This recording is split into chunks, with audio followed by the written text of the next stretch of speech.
Nous continuons sur notre série Comment évangéliser de façon efficace. J'allais dire quels sont les moyens efficaces par lesquels nous évangélisons de nos jours.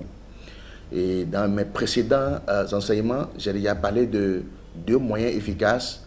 Le premier moyen, c'est par le don de guérison.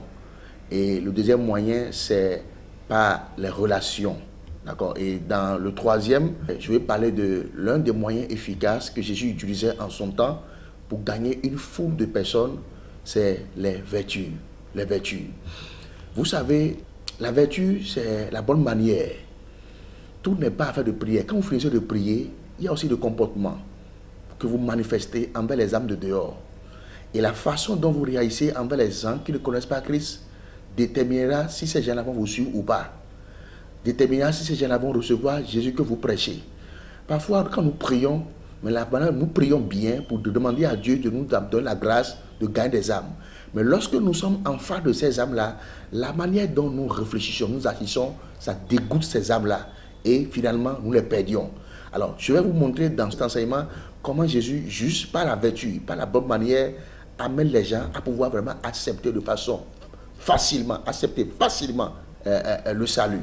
Je veux qu'on aille dans la Bible, dans le livre de Matthieu chapitre 9, en commençant par le verset 35. Il dit: Jésus parcourait toutes les villes et les villages, enseignant dans les synagogues, prêchant la bonne nouvelle du royaume et guérissant toute maladie et toute infirmité. Voyant la foule, il fut ému de compassion pour elle, parce qu'elle était languissante et abattue, comme des brebis qui n'ont point de berger. Vous voyez? Alors, il dit à ses disciples, la moisson est grande, mais il y a peu d'ouvriers. Est-ce qu'en réalité, il y a peu d'ouvriers? Non, il y a assez d'ouvriers, mais il y a des ouvriers qui sont sans vertu. Dieu a tellement d'ouvriers dans le monde entier. Mais parmi ces ouvriers, il y en a peu qui ont des bonnes vertus pour attirer les âmes vers le royaume. Donc nous sommes nombreux à prêcher l'évangile. Nous sommes nombreux à être pasteurs. Nous sommes nombreux comme apôtres. Nous sommes nombreux comme prophètes. Nous sommes nombreux comme évangélistes. Il y a des ministres dans chaque ministère, dans le monde entier. Mais il y a peu de ministres qui ont des vertus capables d'amener les âmes dans le royaume. Alors, l'un des moyens efficaces pour gagner des âmes, c'est la bonne vertu. Écoutez, lorsque tu es enfant de Dieu, il faut la culture de la bonne vertu. Je vais t'amener dans la Bible de 2 Pierre, chapitre 1, verset 3. Il dit: comme sa divine puissance nous a donné tout ce qui contribue à la vie et à la piété, au moyen de la connaissance de celui qui nous a appelés par sa propre gloire et par sa vertu. Il dit: par lesquels nous assure de sa part les plus grandes richesses, précieuses promesses, afin que par elles vous deveniez participants de la nature divine. Il dit: et fuyant la corruption qui existe dans le monde par la convoitise. À cause de cela même, faites tous vos efforts pour joindre à votre foi la vertu.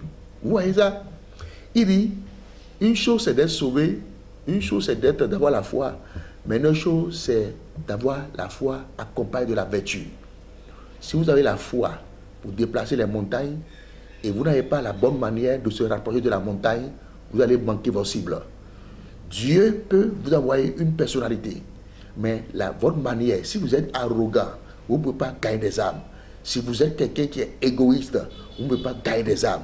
Donc Jésus avait cette bonne vertu. La Bible déclare que lorsqu'il voyait la foule, il a eu compassion d'eux. C'est-à-dire qu'il s'est ramené à leur niveau. Il s'est ramené dans la situation. Il s'est vu en eux. Et quand il s'est vu en eux, facilement, il a pu apporter quelque chose pour leurs besoins. Et ces âmes-là, ils sont restés jusqu'au soir. Vous imaginez plus de 2 millions d'âmes restées là jusqu'au soir, en train d'écouter une seule personne. Écoutez, si celui-là, Jésus n'avait pas de bonnes vertus, vous croyez que ces gens-là vont rester là? Si Jésus les insultait, il se moquait d'eux, ou bien il les minimisait là, je ne suis pas sûr qu'ils vont rester sur son ministère. Écoutez bien, la bonne vertu est un moyen efficace que Jésus utilisait pour gagner des âmes en son temps. Et aujourd'hui, dans notre génération, on en a besoin. Parce que c'est une génération qui est perverse, dangereuse, rebelle. Il faut vraiment une bonne vertu, une manière de se rapprocher d'eux, de les convaincre, de leur montrer que notre Dieu, voilà comment il fait. Il n'est pas ci, il n'est pas ça. Il est comment? Et c'est nos actions, les actions que nous manifestons envers les gens, dans nos quartiers, dans nos maisons, dans nos bureaux, dans le lieu de travail. Tout cela affecte les gens dans le processus de leur salut. Et aujourd'hui, commencez à faire ça.